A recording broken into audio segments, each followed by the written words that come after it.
Greetings to everyone who will be watching this video. My chosen topic for my agricultural science lesson plan is soil degradation and soil erosion. So the practical illustration will be focusing more on soil erosion. I will be using 3 models. The first one being a bottle filled with soil that has vegetation on it, vegetation growing in it. The second one will be the bottle filled with soil only, and the third one will be the bottle filled with soil and dead grass on it. The goal of this experiment is to see how water affects soil erosion and which of the 3 models is more affected. That way we will know which one is better to sustain the soil to avoid soil erosion. So the first step will be to fill these with my soils and plantations and leaves.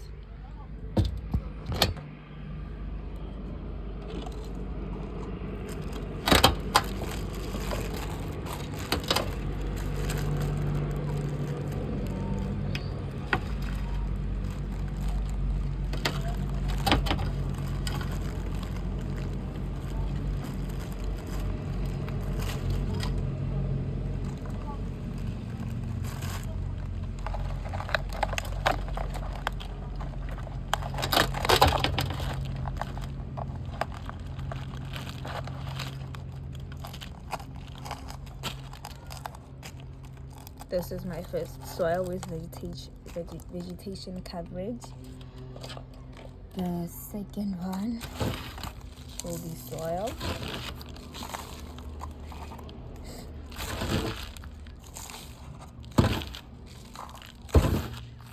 This will be pure soil.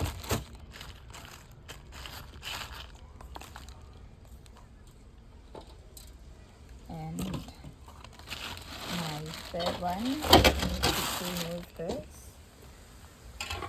Ooh.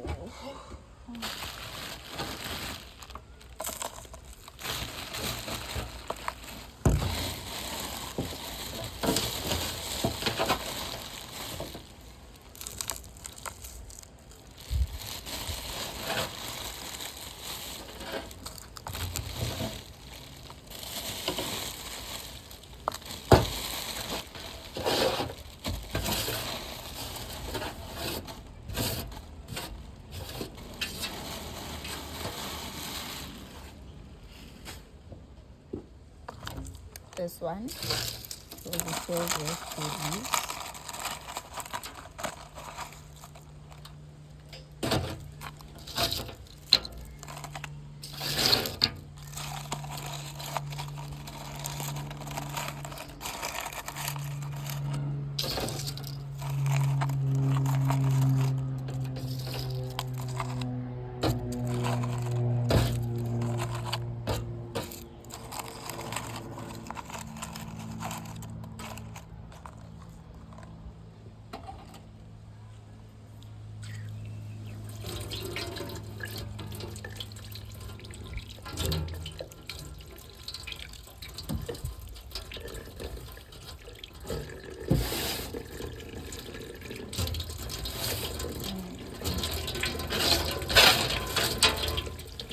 If you wanna clean up this mess because I'll be working here.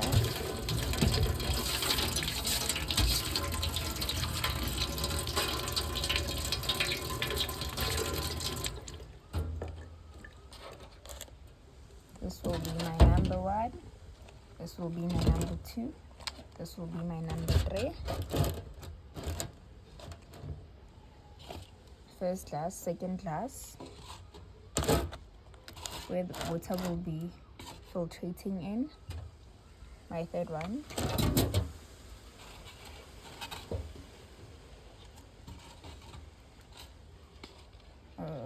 Okay.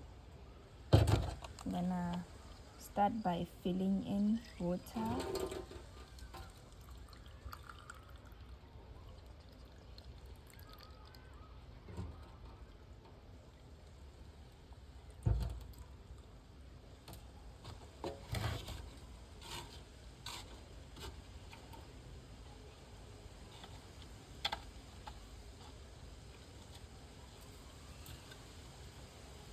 my second one.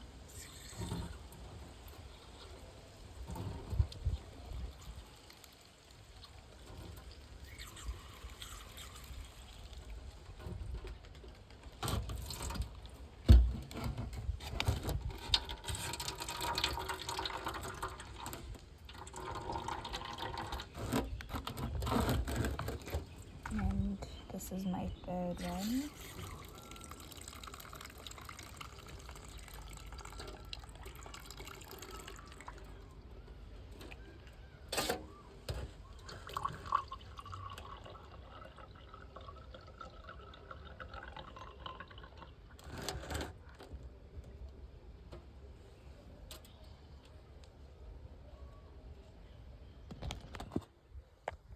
Okay, these are my 3 results.